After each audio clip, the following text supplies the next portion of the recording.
The Galactic Council's emergency session buzzed with the nervous energy of 1,000 different species. Ambassador Zeftar of the Velnari Confederation adjusted his crystalline breathing apparatus as he reviewed the holographic reports floating before his 6 eyes. The data was impossible to ignore, yet equally impossible to believe. The readings are confirmed across 17 monitoring stations, announced High Counselor Merithak, her tentacles writhing with barely contained anxiety. Unknown vessels have breached our outer perimeter defenses. Technology signature matches nothing in our databases. A low rumble of concern rippled through the vast chamber. Representatives from across the galaxy shifted uncomfortably in their specialized seating arrangements. The Corvin delegation's metallic exoskeletons clinked together as they leaned forward, while the gaseous beings of Neth Prime flickered with increased luminosity, a sure sign of distress. "Impossible," snorted General Thakmar of the Brutan Empire, his massive frame causing his chair to groan under the strain. "Our sensor networks span 47 systems. Nothing moves through this sector without our knowledge. These must be sensor phantoms or equipment malfunctions." Dr. Yelena, the Council's chief xenobiologist, manipulated her data tablet with delicate manipulator arms. "General, with respect, these are not phantom readings. We're detecting active energy signatures, gravitational disturbances consistent with massive vessels, and, most disturbing of all, communications traffic." "Communications?" High Counselor Merithak's voice carried a note of panic. "What kind of communications?" "That's the problem," Dr. Yelena continued. "The encryption is unlike anything we've encountered. Our best cryptographers have been working for 6 standard cycles without making any progress. Whatever these beings are, their technology is significantly advanced." Ambassador Zeftar accessed his personal files, his fingers dancing across holographic interfaces. "There is one possibility we haven't considered. Ancient records speak of a species that once inhabited this region of the galaxy. The texts are fragmented and often dismissed as mythology, but you're not seriously suggesting the human myth?" General Thakmar's laugh was a harsh bark. "Children's stories, Ambassador. Tales told to frighten younglings into good behavior." "Are they?" Zeftar's question hung in the air like a challenge. According to the oldest records, humans were described as a remarkably adaptive species. They supposedly originated from a death world, a planet so hostile that survival required constant innovation and warfare. The myths claim they could thrive in environments that would kill most species within hours. High Counselor Merithak's tentacles coiled tighter. Even if these myths were based on reality, that was over 10,000 cycles ago. Any species advanced enough to achieve interstellar travel would have made contact with the galaxy long before now. "Unless they chose not to," suggested Dr. Yelena quietly. "Some species prefer isolation until they reach a certain level of development." The Zentheri collective remained hidden for 3,000 cycles before revealing themselves. The debate was interrupted by a sharp alarm. Lieutenant Kexral, the Council's communications officer, rushed into the chamber, his blue-scaled skin flushed with urgency. "High Counselor, we're receiving a transmission. It's coming from the unknown vessels, and somehow they've bypassed all our security protocols. The message is being broadcast directly to this chamber." Every being in the room turned toward the main display as static filled the screen. Slowly, the interference cleared to reveal a figure that caused a collective gasp throughout the assembly. The being was bipedal, roughly humanoid in shape, but clearly alien to most of the assembled delegates. Its skin was a pale pink-brown color, with strange hair covering the top of its head. Most unsettling were its eyes, small, forward-facing organs that seemed to track movement with predatory precision. "Greetings, Galactic Council." The figure spoke in perfect galactic standard, though with an accent none present had heard before. "I am Admiral Sarah Chun of the Terran Federation Navy. On behalf of humanity, I request an audience to discuss the current crisis affecting this galaxy." The chamber erupted in chaos. Delegates shouted questions, accusations, and theories in dozens of languages. General Thakmar was on his feet, his massive fists clenched. "This is some kind of trick. Humans are extinct, if they ever existed at all." Admiral Chen seemed to hear him despite the distance and communication barriers. "I understand your skepticism, General Thakmar of the Brutan Empire. Your military records indicate you've been searching for the source of recent attacks on your border colonies. We've been watching these attacks as well. The noise level dropped instantly. High Counselor Marathak's tentacles had gone completely still. You've been watching? Humanity has maintained observation posts throughout this galaxy for the past 200 years, Admiral Chun continued calmly. We've watched civilizations rise and fall, witnessed wars that could have been prevented, and observed the slow decay of interstellar cooperation. We chose not to interfere, believing each species had the right to determine its own path. Ambassador Zeftar leaned forward. But something has changed. Indeed, 3 months ago, we detected massive movement in the void sectors, regions your civilizations have marked as dead space. Something has awakened there, something that poses a threat to every living being in this galaxy. Dr. Yelena accessed her xenobiological databases frantically. What kind of threat? We've detected unusual energy readings from those sectors, but our probes have never returned. Admiral Chen's expression grew grimmer. We call them the Devourers. They're not from this galaxy, possibly not from this dimension. They consume both organic and inorganic matter, converting it into raw energy to fuel their expansion. 3 civilizations in the Outer Rim have already fallen completely. The chamber fell silent. Even the ambient hum of life support systems seemed muted. Why should we trust you? General Thakmar demanded. You appear from nowhere, claiming to be from a mythical species, with convenient warnings about a convenient enemy. For all we know, you're the threat. Admiral Chen nodded, as if expecting this response. A reasonable concern, General. That's why I'm transmitting the complete tactical data from our encounters with the Devourers to your military computers. You'll find detailed analysis, battle recordings, and strategic assessments. Judge for yourself. Lieutenant Kexral frantically worked at his station. High Counselor, I'm receiving massive data streams. The information appears authentic, but the scope is enormous. It will take cycles to fully analyze. We don't have cycles, Admiral Chen warned. Our long-range sensors show Devourer scouts are already probing the outer systems. Based on their previous patterns, you have perhaps 60 standard days before the main force arrives. High Counselor Marathak's tentacles writhed with anxiety. Even if we accept your claims, what can be done? Our combined fleets number in the thousands. If these Devourers have already destroyed entire civilizations, individually, none of our civilizations can stop them, Admiral Chen agreed. But together, with proper coordination and humanity's assistance, there might be a chance. Humanity's assistance? Ambassador Zeftar's crystal-breathing apparatus flickered. What exactly are you offering? Admiral Chen's smile was small, but confident. Humanity has spent the last 200 years preparing for this possibility. We've developed weapons and tactics specifically designed to combat existential threats. More importantly, we've learned something about warfare that most civilizations never discover. And what is that? Dr. Yelena asked. That sometimes, to preserve life, you must become death itself. The transmission flickered, and Admiral Chen's image began to fade. We're transmitting coordinates for a rendezvous point in the neutral Kevlar system. Send your best military minds and decision-makers.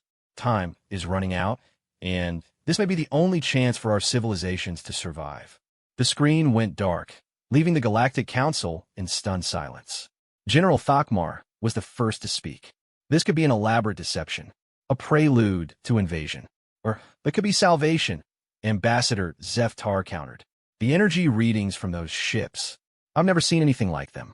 If humans have been hidden for 2 centuries developing their technology, High Counselor Marathak's decision was swift. Dr. Yelena, begin analyzing the transmitted data immediately. General Thakmar, prepare a military assessment team. Ambassador Zeftar, you'll lead the diplomatic mission to these coordinates. High Counselor, Dr. Yelena interjected, there's something else. I've been running the communications through our historical analysis programs. The linguistic patterns, the technological signatures, they match fragments from the oldest archives. What are you saying?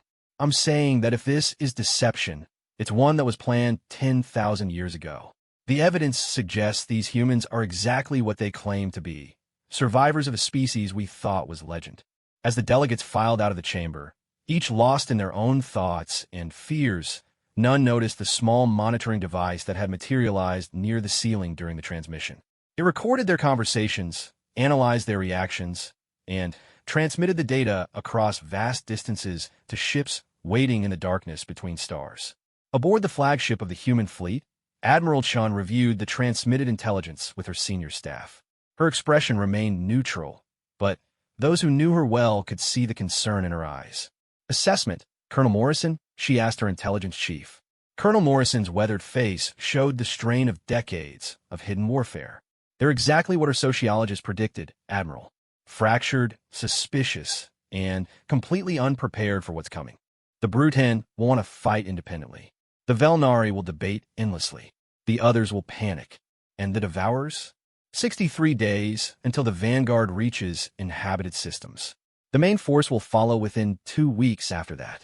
Admiral Chun turned to study the holographic display showing the galaxy they'd sworn to protect. Thousands of species, trillions of lives, all depending on whether humanity could forge a desperate alliance in time. Signal the fleet, she ordered. Begin Phase 2 of the operation. And send a message to Earth Command. Tell them the die is cast. After 2 centuries of watching from shadows, humanity is about to step into the light. The response came back within minutes. Acknowledged.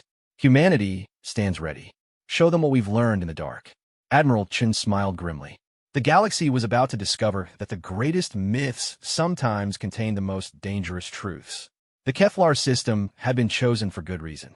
Positioned at the intersection of 3 major trade routes, but claimed by no single government, it offered neutral ground for the most important diplomatic meeting in galactic history.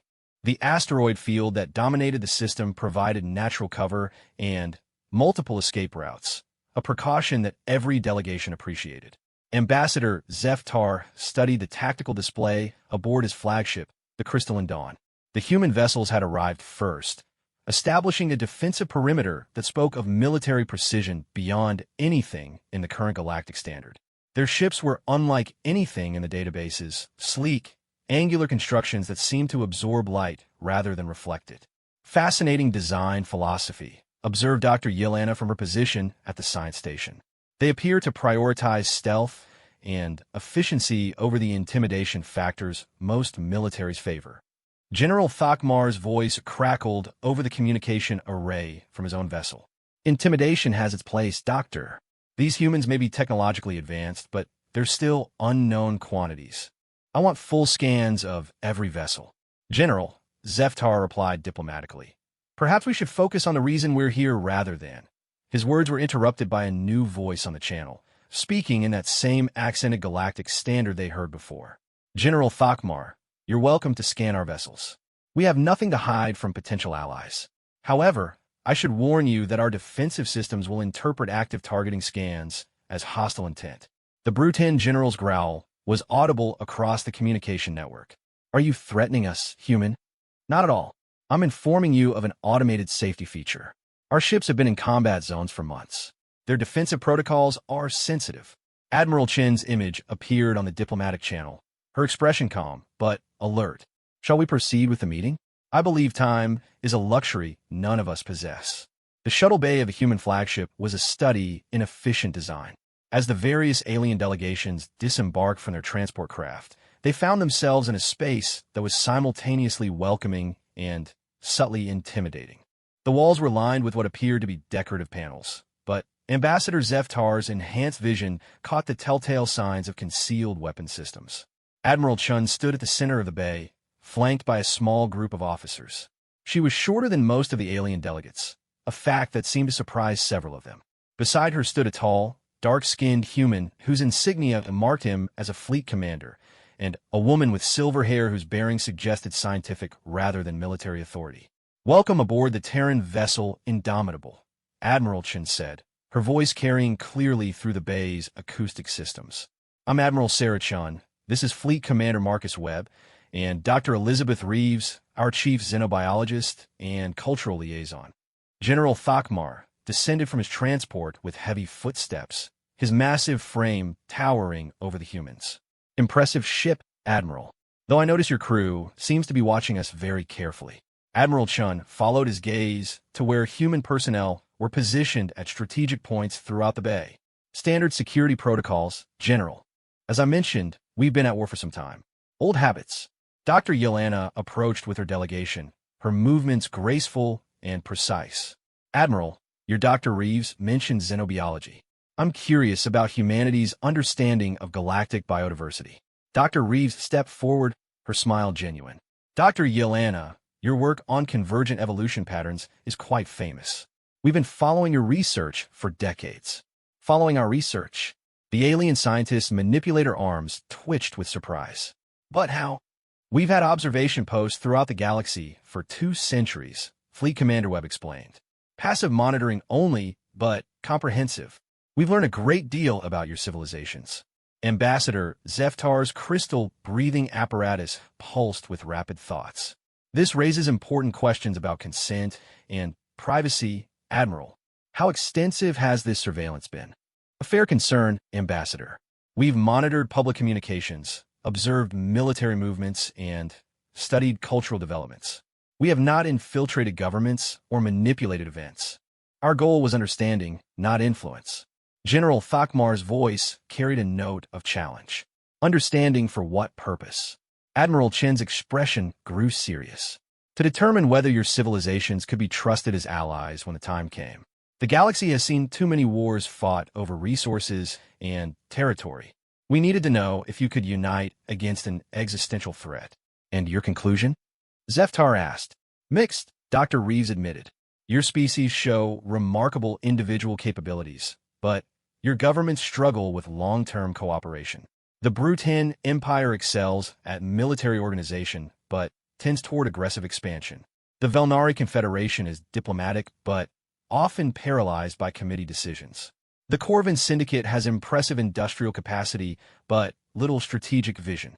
General Thakmar's fists clenched. You judge us based on observations from hiding? Show yourselves, and see how we respond to equals rather than shadows. An interesting point, Admiral Chen acknowledged. Which brings us to why we're here now. The Devourer threat has forced our hand. Secrecy is no longer an option. Fleet Commander Webb activated a holographic projector in the center of the bay.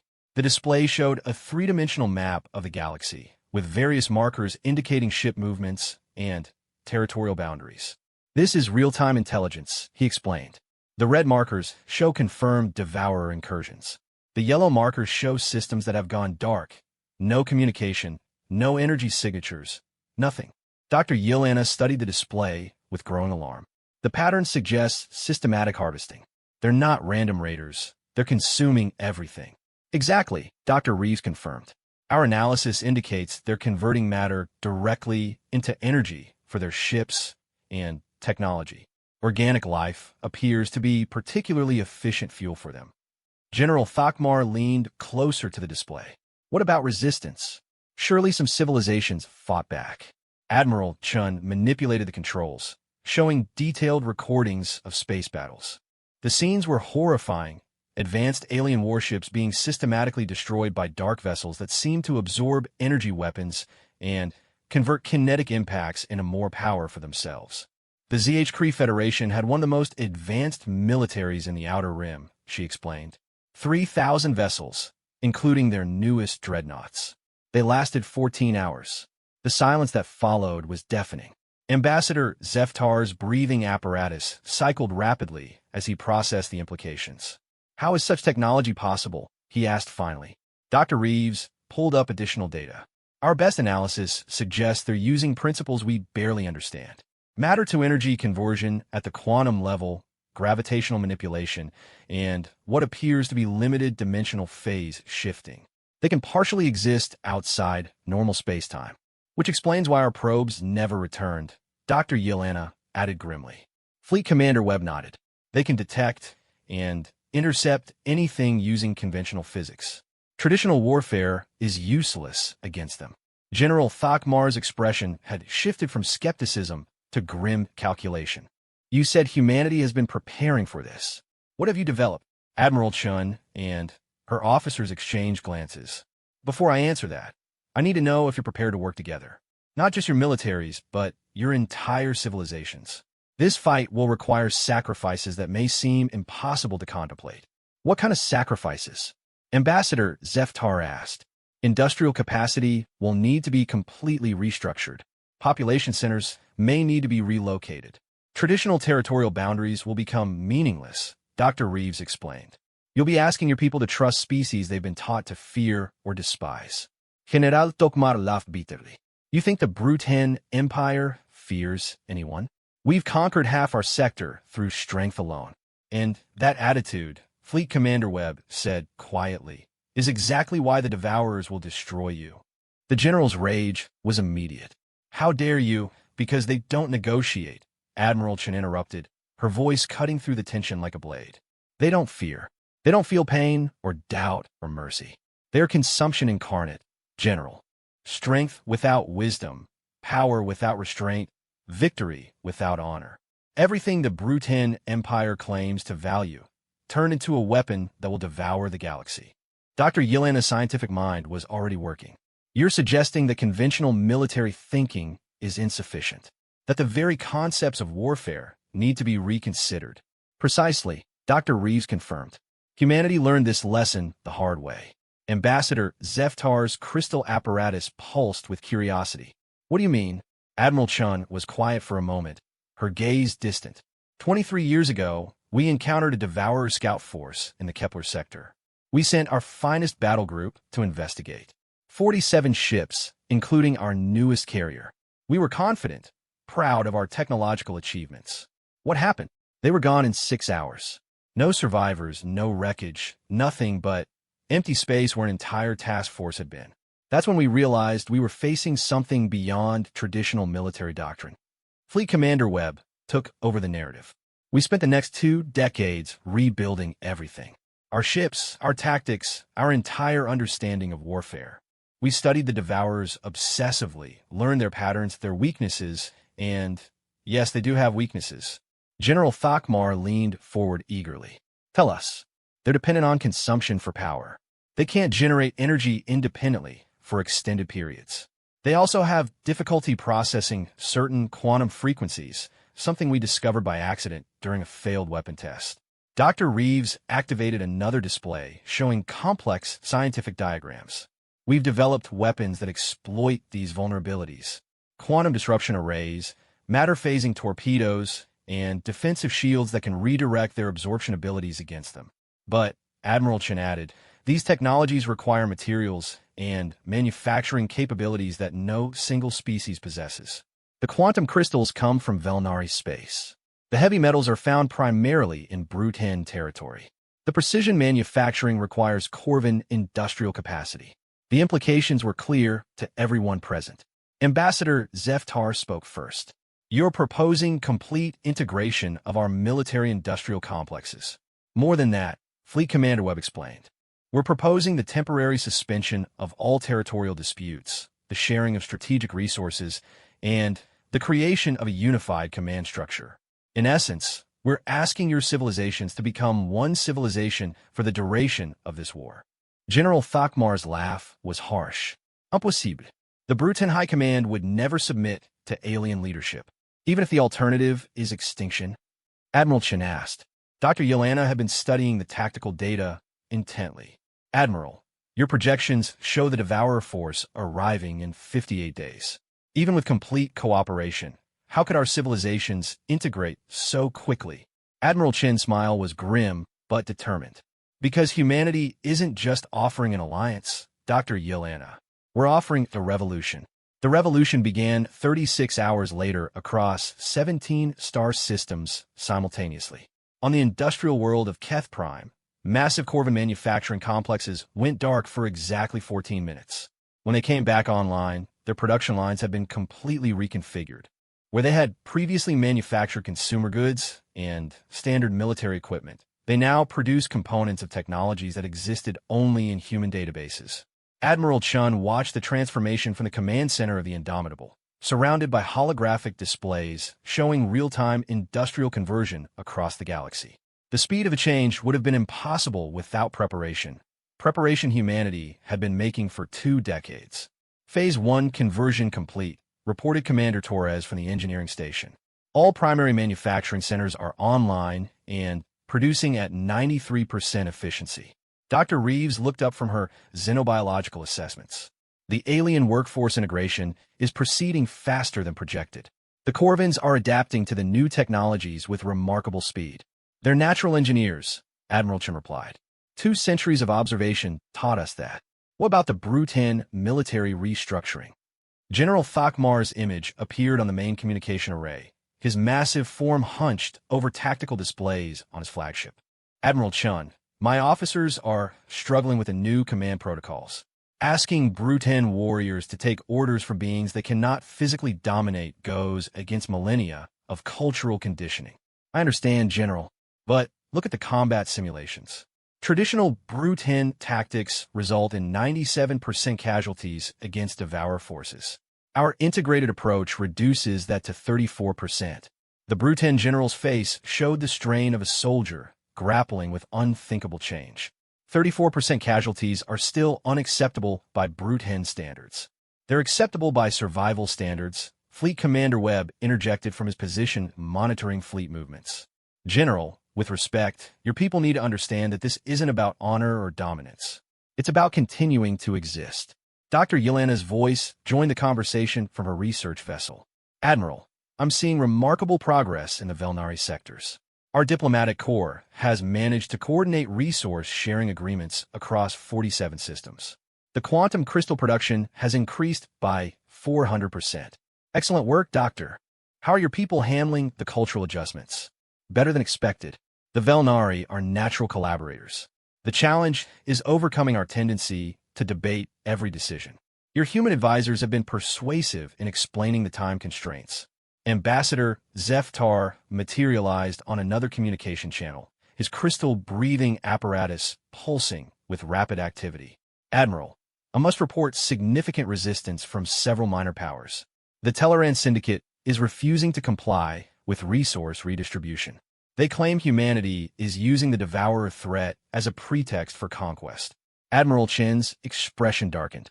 How many systems are we talking about? 7 primary systems, maybe a dozen secondary colonies. Commander Torres looked up from his tactical calculations. Admiral, we can't afford holdouts. The defensive network requires complete coverage. One gap, and the Devourers will exploit it. What do you recommend, Commander? Direct intervention. Show them what non-cooperation means. Admiral Chun was quiet for a moment, weighing options that would have seemed impossible weeks before. Dr. Reeves, what's the psychological profile on the Teleran leadership? Dr. Reeves accessed her cultural analysis databases. Profit-driven, risk-averse, but ultimately pragmatic. They respond to demonstrated consequences rather than theoretical threats. General Thakmar, how quickly can you move a battle group to the Teleran home system? The Brutan general's grin was predatory. My warriors have been eager for action, Admiral. We could be there in 18 hours. No destruction, General. A show of force only. But make it clear that cooperation isn't optional. Ambassador Zeftar's concern was evident. Admiral, this approach seems contrary to the diplomatic principles you espoused earlier. Ambassador, in normal circumstances I would agree completely. But we have 41 days until the Devourer Vanguard arrives, and every day of delay costs lives. Sometimes diplomacy requires a credible threat of alternatives. The conversation was interrupted by an urgent alarm. Lieutenant Commander Hayes, the human intelligence officer, appeared on a priority channel. Admiral, we're receiving distress signals from the Outer Rim. The Devourer advance force has arrived 18 days ahead of schedule. The command center fell silent. Admiral Chun felt the weight of command settle more heavily on her shoulders. Details, Commander. The Zethari colonies in the Helix Nebula are under attack. Long-range sensors show at least 40 Devourer vessels. They're moving faster than our projections indicated. Dr. Reeves frantically accessed her xenobiological databases. The Zethari are a peaceful species. 3 billion inhabitants across 12 worlds. They have virtually no military capability. General Thakmar's voice carried grim determination. Admiral, my forces can be there in no, General. I know it goes against your instincts, but we can't risk our unprepared forces against the Devourers yet. The weapon systems aren't fully deployed. The crews aren't trained on the new technologies. Then what do we do? Let 3 billion beings die. Admiral Chen closed her eyes briefly, making a calculation no commander should ever have to make. We learn from their sacrifice. The moral weight of the decision hit everyone present. Dr. Yelena's voice carried shock and horror. Admiral, surely there's something. Doctor, I need you to redirect all available sensors to the Zethri systems. Record everything. Every tactical maneuver, every weapon signature, every defensive attempt. The Zethri cannot be saved, but their deaths might save everyone else. Fleet Commander Webb understood immediately. You want real-time combat data against an actual Devourer force. I want to know how they've evolved their tactics since our last encounter. I want to know if our new weapons will actually work. And I want every species in this alliance to see exactly what we're facing. Over the next 6 hours, the Alliance watched in horror as an entire civilization was systematically consumed. The Zethri fought with desperate courage, throwing everything they had at the invading force. Their particle beam weapons, their fusion missiles, their quantum torpedoes, all useless against the dark hulls of the Devourer vessels. They're adapting faster than we projected, Dr. Reeves observed, her voice steady despite the catastrophe unfolding on the screens. Look at how they're countering the Zethri defensive formations. Commander Torres was running continuous tactical analyses. The Devourers have learned from previous encounters. They're not just overwhelming the defenders, they're studying them, adapting in real time. General Thakmar watched a Zethri dreadnought disappear into the maw of a Devourer ship. By the ancestors, they're not just destroying the ships. They're consuming them, converting matter to energy, Admiral Chun confirmed. Every ship they consume makes them stronger. Every world they strip feeds their expansion. Dr. Yelena's scientific detachment cracked as she watched entire cities vanish under dark energy beams. This is monstrous. How can such things exist? Because the universe doesn't care about our moral sensibilities, Dr. Fleet Commander Webb replied grimly. Evolution produced predators and prey. The Devourers are just predators on a galactic scale. Ambassador Zeftar had been monitoring communications from across the Alliance. Admiral, the effect on our member species is significant.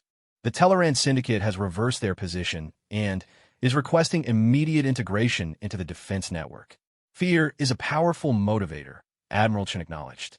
What about the other holdout systems? Complete compliance within the last 4 hours. No one wants to be the next Zethri system. The battle, if it could be called that, lasted 12 hours. When it ended, 12 worlds were lifeless rocks, and 43 Devourer vessels had become 51 through the consumption of captured matter and energy. Admiral Chun stood before the Alliance leaders as the final transmissions from the Zethri systems went silent. Ladies, gentlemen, and honored beings of all species, you have just witnessed the fate that awaits every living thing in this galaxy if we fail. The Devourers are not conquerors. They are consumption incarnate. General Thakmar's voice was subdued, his earlier bravado replaced by grim understanding. Admiral, your weapons, will they actually work against this? Our simulations suggest they will be effective. But simulations aren't reality. We need to test them under combat conditions, and we need to do it before the main force arrives. Dr. Reeves brought up holographic displays showing the modified Alliance fleet. Integration is 78% complete. The first wave of quantum disruption vessels will be ready for trials in 6 days. We need a target, Fleet Commander Webb observed. Somewhere we can engage a small Devourer force without risking the main defensive network. Dr. Yelena had been studying the tactical data from the Zethri battle. Admiral, there's something unusual in the sensor readings. The Devourer vessels appear to be sending regular communication bursts toward the galactic rim. Coordination signals? Possibly. Or they might be reporting back to a larger force. If we could intercept and decode those transmissions. Commander Torres looked up from his analysis station. Doctor, are you suggesting we track the signals to their source? I'm suggesting we might be able to find the Devourer staging area. If Admiral Chun is correct about their dependency on consumption for power, they must have a base of operations where they store converted energy. Admiral Chun felt a spark of hope for the first time since the crisis began. A base we could attack.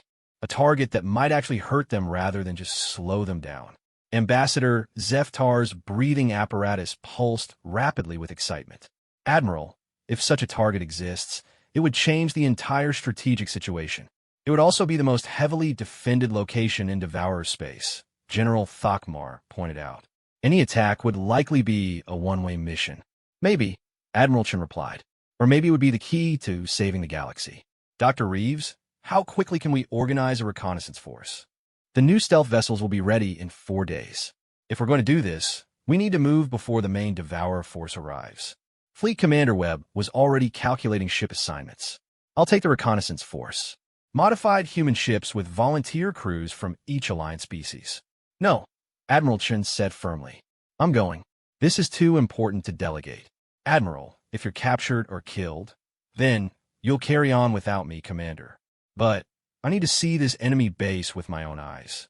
I need to understand what we're really fighting. Dr. Yelena's voice carried both admiration and concern.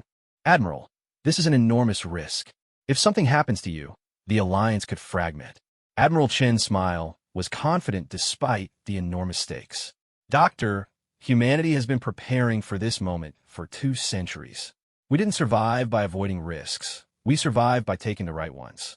As the Alliance fleets prepared for the most desperate reconnaissance mission in galactic history, none of them knew they were being watched.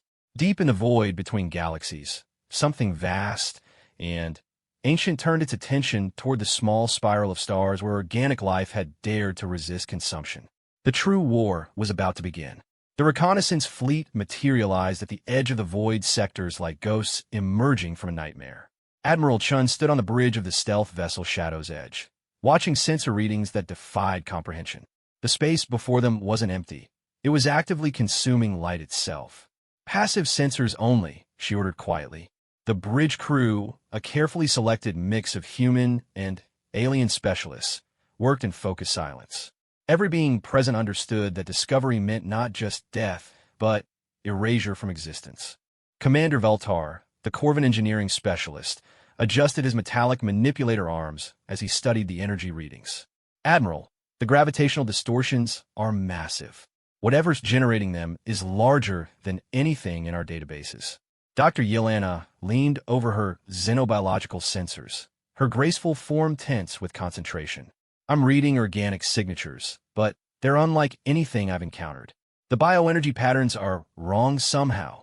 Lieutenant Hayes, monitoring communications, looked up with barely controlled alarm.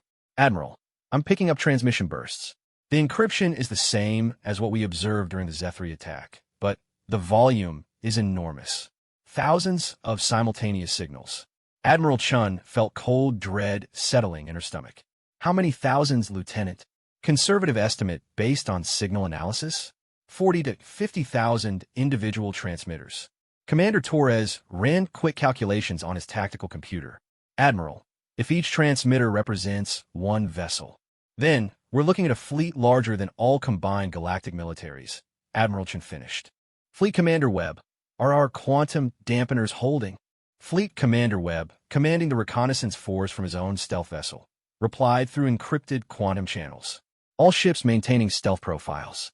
But, Admiral, we can't stay here long. The energy drain is enormous. Understood. Dr. Yelena, can you localize the source of the organic readings? The alien scientist manipulated her sensor controls with practiced precision. Bearing 27 Mark 14. Distance approximately 800,000 kilometers. Admiral Chun made the decision that would haunt her for the rest of her life. All ships, maintain formation. We're going in for a closer look. The Shadow's Edge crept forward through space that seemed to resist their passage. As they approached the coordinate Dr. Yelena had identified, the scope of what they faced became clear. It was a space station, but calling it that was like calling a supernova a candle. The structure stretched across thousands of kilometers, its organic curves suggesting growth rather than construction. Worse, it was clearly alive, pulsing with energy flows that resembled a massive circulatory system. By all the ancestors, whispered Commander Veltar. That's not a station. It's an organism. Dr. Yelena's sensors were working frantically to process what they were seeing. Admiral, the biological readings are off the scale. This thing is processing matter and energy on a planetary scale. No, multiple planetary scales. What do you mean?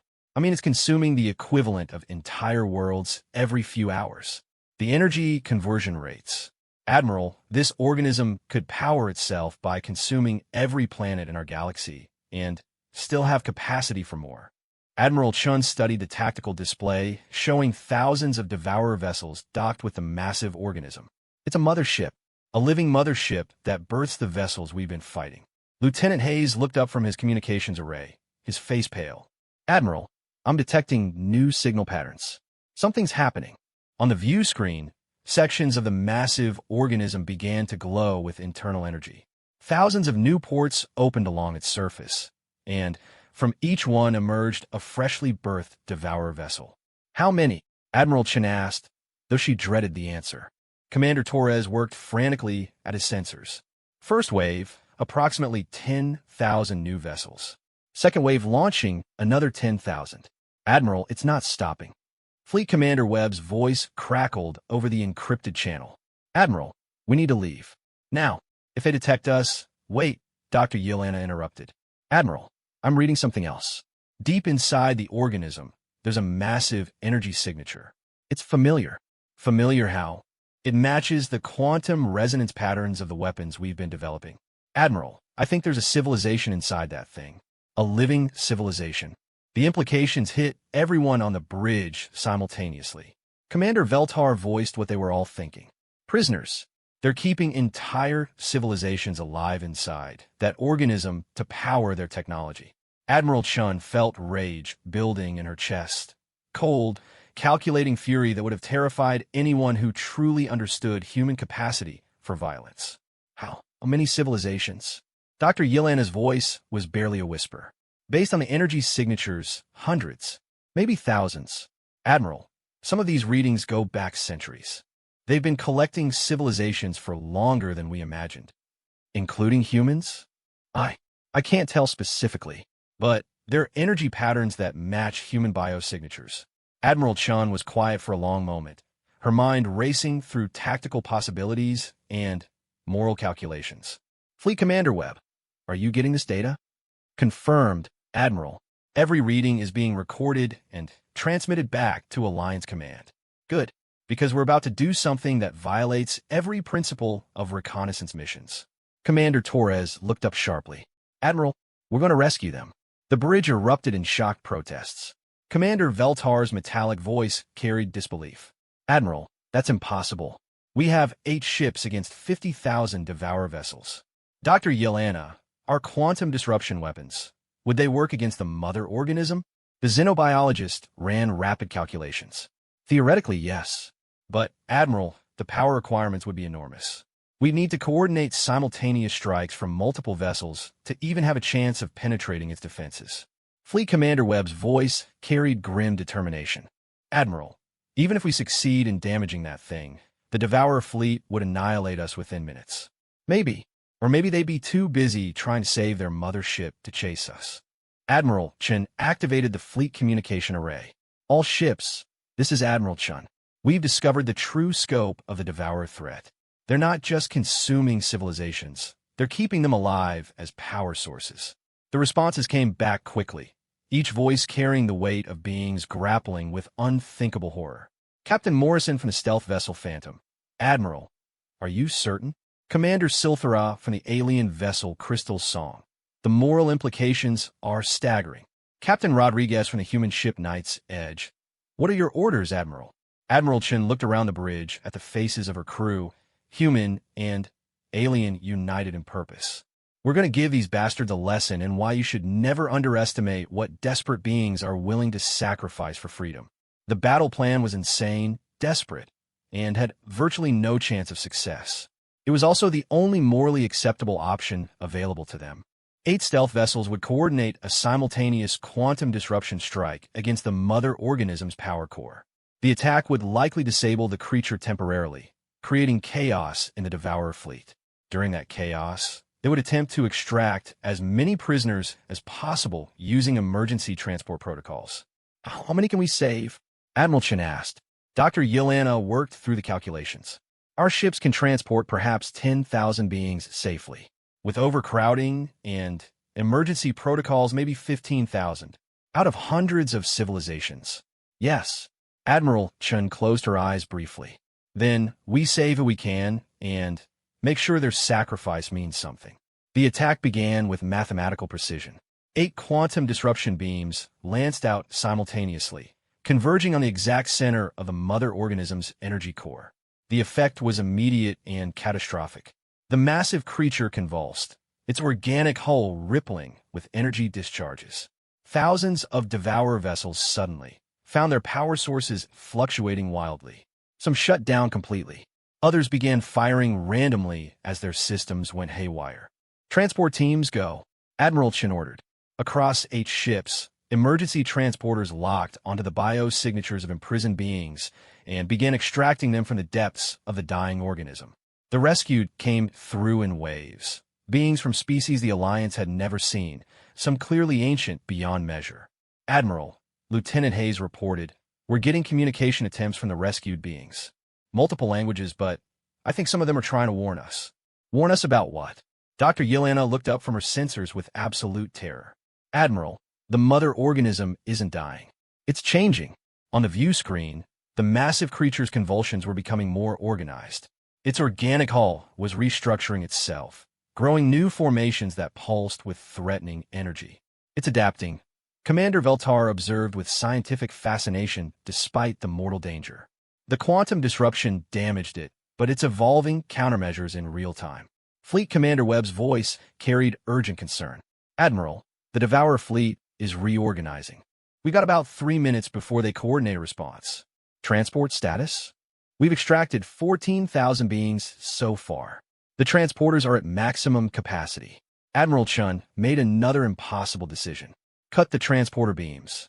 All ships, prepare for emergency jump to hyperspace." "Admiral," Dr. Yelena protested, "there are still hundreds of thousands who will die if we're captured here.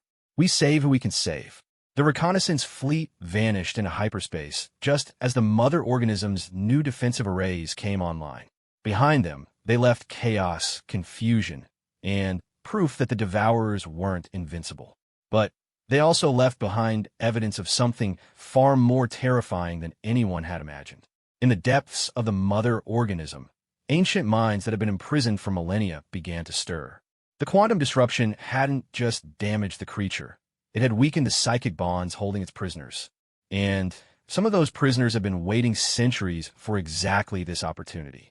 As the reconnaissance fleet raced back toward Alliance space with their rescued cargo, none of them realized they'd just initiated a revolution that would span galaxies. The war was about to become something far more complex than simple survival. Behind them, in the void between galaxies, the mother organism pulsed with new purpose. Its masters were no longer content with simple consumption. They wanted revenge. The rescued beings brought more than just testimony of survival. They brought knowledge that would reshape everything the galaxy thought it knew about the universe. Admiral Chun stood in the medical bay of the Indomitable, watching Dr. Reeves and her team work frantically to process the thousands of refugees they'd extracted from the mother organism. The beings represented dozens of species, some familiar from ancient galactic records, others completely unknown. "Admiral," Dr. Reeves called out, her voice tight with exhaustion and discovery. "You need to see this." She led Chun to a secured medical chamber where a being unlike any in the galactic databases was slowly regaining consciousness. Its form was humanoid, but clearly ancient, tall, elongated, with skin that seemed to shimmer between different phases of matter. "This is Eternal Keeper Zarthal of the Veil Singers," Dr. Reeves explained. "According to our universal translators, his species was imprisoned by the Devourers over 3,000 years ago." The ancient being's eyes opened, revealing depths that seemed to contain the wisdom of millennia. When it spoke, its voice carried harmonics that resonated in frequencies beyond normal hearing. "The young species fights the consumer of worlds," Zarthal said, his words perfectly clear despite the alien vocal structure. "You have touched the great hunger and survived. This has not happened in 7 turnings of the galactic core." Admiral Chun approached carefully. "Eternal Keeper, we need to understand what we're fighting. Our intelligence is limited." "Your intelligence is nothing," Zarthal replied, but not unkindly. "The Great Hunger is not from this reality. It exists between the spaces of existence, feeding on the life force that connects all conscious beings. What you call Devourers are merely its feeding appendages." Dr. Reeves looked up from her medical scanners. "Admiral, his bio readings are extraordinary. This being's consciousness appears to exist partially outside normal spacetime." Zarthal's attention shifted to the human doctor. "Your species shows the early signs of transcendence. This is why the Great Hunger comes now, in this epoch. When consciousness evolves beyond physical dependency, it becomes a feast worthy of the consumer of worlds' full attention. Admiral Chun felt cold understanding wash over her. You're saying it's here because we're getting too advanced? Not just your species. The alliance you have forged represents a convergence of evolutionary potential that has not been seen for millions of years. The Great Hunger has been waiting, watching, allowing you to develop until the harvest would feed it for eons. Dr. Yelena's voice came over the communication array from a research vessel. Admiral, I'm analyzing data from the other rescued beings. The pattern is consistent. They were all captured at the moment their civilizations reached a critical evolutionary threshold.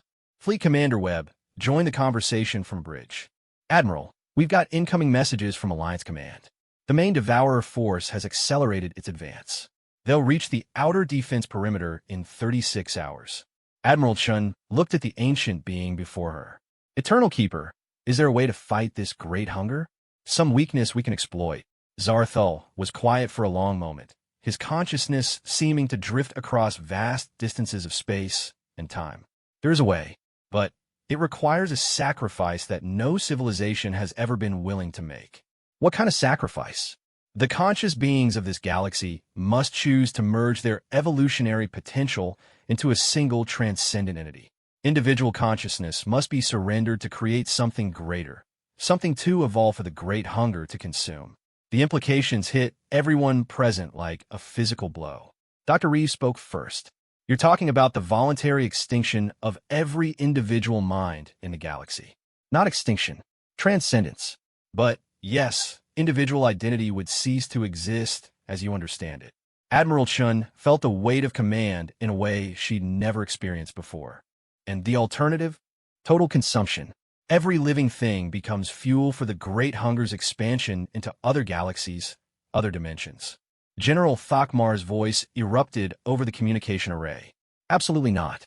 The Brutan Empire will not surrender its warrior souls to become part of some collective consciousness.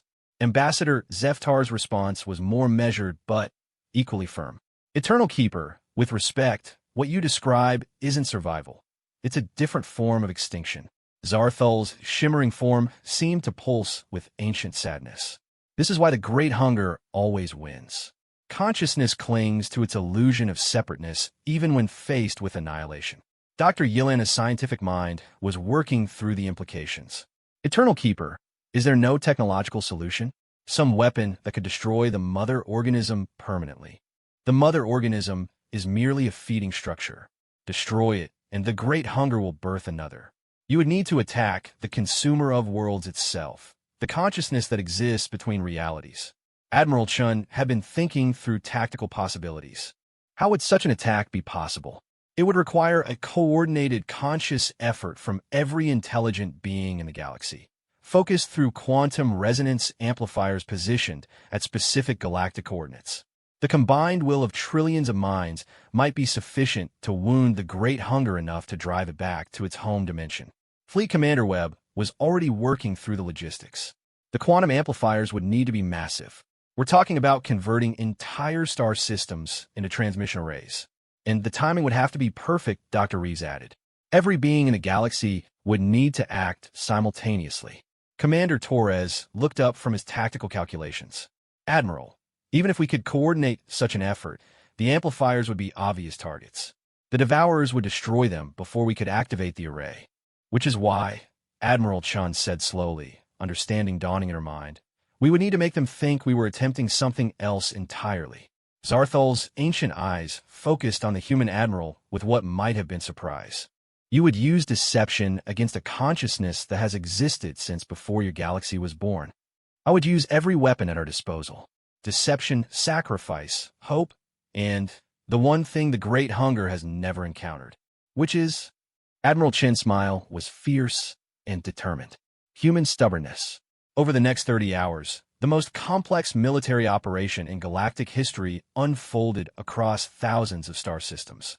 To any observer, including the approaching Devourer force, it appeared to be a massive defensive preparation. Fleets moving into position, defensive arrays being constructed, evacuation protocols being initiated. What they couldn't see was the true nature of the construction projects. Hidden within defensive platforms and camouflaged as communication arrays, the quantum amplifiers took shape. Each one required the cooperation of multiple species, the dedication of entire worlds, and technological integration that should have been impossible. Phase 3 completion in 12 hours, reported Commander Torres. All amplifier arrays will be online and synchronized. Dr. Yelena's voice carried exhaustion and awe. Admiral, the level of cooperation we're seeing is unprecedented. Entire populations volunteering for manual labor, scientists sharing research without hesitation, military units integrating across species lines without conflict. Fear is a powerful unifier, Admiral Chen replied. But so is hope. General Thakmar's image appeared on the command array. Admiral, my forces are in position at the primary defensive perimeter. But I must ask, when the Devourers arrive, how long can we maintain the deception? As long as necessary, General. The amplifier array requires 17 minutes to reach full synchronization once activated. Our job is to buy those 17 minutes. Ambassador Zeftar joined the conversation. Admiral, we're receiving reports from across the galaxy. Civilian populations are participating in the synchronized consciousness effort with remarkable dedication. Even children understand what's at stake. Eternal Keeper Zarthul materialized beside Admiral Chun, his ancient consciousness somehow projecting itself across space. Young Admiral, I must tell you something that may change your decision. The consciousness merge I described earlier, it may not be permanent. Admiral Chun turned sharply. What do you mean? My people's research suggested that transcendent consciousness might be able to redifferentiate into individual minds once the Great Hunger was repelled. The risk of permanent ego death might be smaller than we believe. Why didn't you tell us this before? Because hope can be as dangerous as despair. I needed to know if your species would make the ultimate sacrifice, even believing it was permanent. Only beings capable of such dedication could hope to wound something as ancient as the consumer of worlds. Fleet Commander Webb's voice carried urgent concern. Admiral, long-range sensors are picking up the Devourer fleet. They're 3 hours out and moving fast. Admiral Chin looked around the command center at the faces of her crew, human and alien united in desperate purpose. Signal all Alliance forces. Begin Phase 4. It's time to show the universe what happens when you threaten the things we love. The battle began as the largest space engagement in recorded history. Thousands of Alliance vessels met the Devourer vanguard at the outer defensive perimeter, fighting with a coordination and ferocity that surprised even their enemies. But this was always meant to be a delaying action. Amplifier array at 60% synchronization, Dr. Reeves reported. 11 minutes to full activation. On the view screen, Admiral Chun watched Alliance ships sacrifice themselves to buy precious seconds. Each destroyed vessel represented hundreds of lives, but also hundreds of minds that would soon join the galaxy-spanning consciousness effort. The Devourers are adapting faster than we projected, Commander Torres warned. They're starting to ignore our fleet and heading directly for populated systems. As expected, all civilian populations are in position for the consciousness merge. Dr. Yelena nodded grimly. 7 trillion intelligent beings across the galaxy, all prepared to join their consciousness at the moment of synchronization. General Thakmar's voice crackled through the communication array as his flagship took devastating damage. Admiral, I'm reading massive energy buildup from the mother organism. They're preparing something new. 80% synchronization, Dr. Reeves called out. 6 minutes to activation. The mother organism's attack, when it came, was unlike anything they prepared for. Instead of energy weapons or matter disruptors, it projected a wave of pure consciousness, a psychic assault designed to shatter the minds of every thinking being in its path. All personnel, prepare for mental contact with hostile consciousness, Admiral Chun ordered. The wave hit the Alliance forces like a tsunami of alien thought. Across thousands of ships, crew members collapsed as their minds were invaded by the ancient hunger of the consumer of worlds. But something unexpected happened.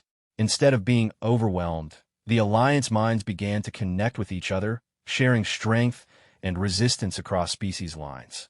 Human determination merged with Velnari wisdom, Brutan courage, and Corvin ingenuity. The psychic assault that was meant to destroy them instead accelerated the consciousness merger. Synchronization at 100%. Dr. Reeves shouted. All amplifiers online. Admiral Chun felt her individual consciousness begin to dissolve into something vast and wonderful. But even as she merged with trillions of other minds, she maintained enough individual identity to give the final order. Fire.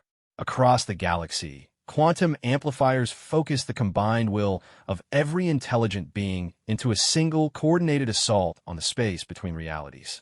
The attack struck the consumer of worlds not with energy or matter, but with the force of pure conscious resistance.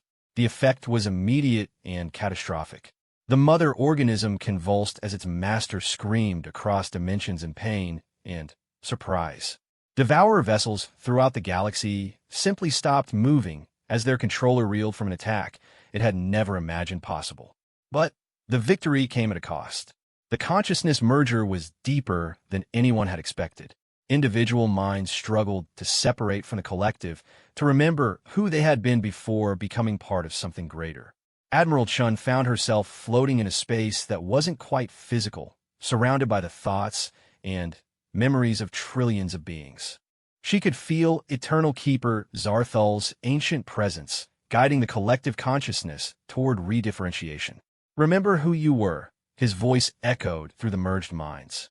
Remember what you fought to preserve. Slowly, painfully, individual consciousness began to reassert itself. Admiral Chun felt her own identity crystallizing out of the collective, bringing with it memories not just of her own life, but of the experiences of beings across the galaxy. When she opened her eyes, she was back on the bridge of the Indomitable. Around her, her crew was slowly regaining consciousness, their faces showing the same wonder and confusion she felt. "Status report," she managed to say. Commander Torres looked up from his tactical station with amazement. "Admiral, the Devourer fleet is retreating. All vessels are withdrawing toward the galactic rim." Fleet Commander Webb's image appeared on the communication array. "Admiral, we're receiving surrender communications from Devourer vessels throughout the galaxy." The translated message is simple. The consumer of worlds withdraws from this reality. Your consciousness burns too bright to consume safely. Dr. Reeves was working frantically at her science station. "Admiral, the quantum readings are extraordinary. The consciousness merger created permanent changes in the quantum substrate of our galaxy. We're all still connected on some level, not merged but linked."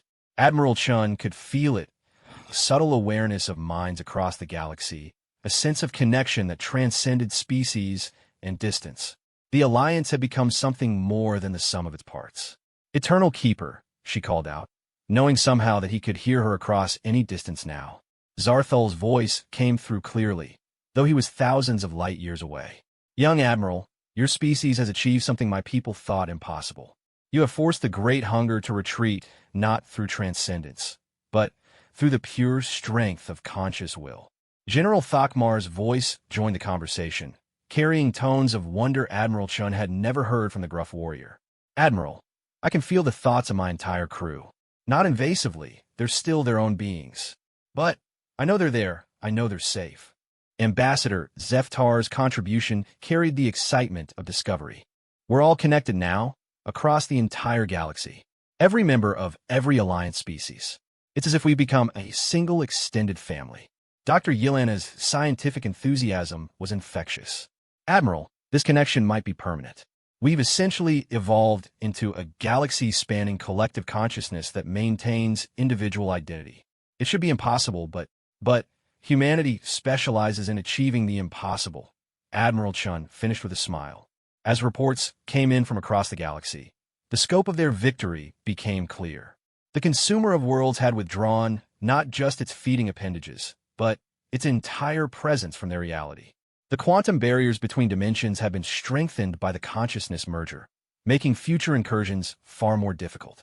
More importantly, the Alliance had discovered something that would reshape galactic civilization. The connection between conscious minds could be maintained across any distance, making true cooperation not just possible, but instinctual. "Admiral," Fleet Commander Webb reported, "we're receiving communication requests from species throughout the galaxy. Word of the victory is spreading, and everyone wants to join the Alliance." Admiral Chun looked around the bridge at faces that were both familiar and forever changed. "Signal all Alliance members and potential new allies Tell them humanity extends its hand in friendship to any species willing to defend consciousness itself. Eternal Keeper Zarthal's ancient voice carried approval across the quantum connection. Young species, you have done something my people could never achieve. You have turned the greatest threat consciousness has ever faced into the foundation for the greatest alliance the universe has ever seen. Admiral Chun smiled as she felt the presence of trillions of minds supporting her, each maintaining their individual identity while contributing to something larger. Eternal Keeper, humanity has always believed that together we're stronger than the sum of our parts. Today, we proved it on a galactic scale. As the human fleet began its journey home, carrying with them the rescued survivors of 1,000 lost civilizations, Admiral Chun reflected on the irony of their situation. The galaxy had dismissed humanity as ancient myth, a species too primitive to matter in the grand schemes of interstellar politics. Now, humanity stood at the center of a galactic alliance that spanned dimensions and would reshape the very nature of consciousness itself. The myths had become reality, but the reality was far grander than any myth had dared imagine. The consumer of worlds had retreated, but it had left behind something unexpected, a galaxy united not by conquest or treaty, but by the shared experience of choosing hope over despair, cooperation over competition, and consciousness over consumption. Humanity had entered the fight when no one believed they existed. They emerged as the catalyst for something that would echo through eternity, proof that consciousness, when united by love rather than fear, was the most powerful force in any universe.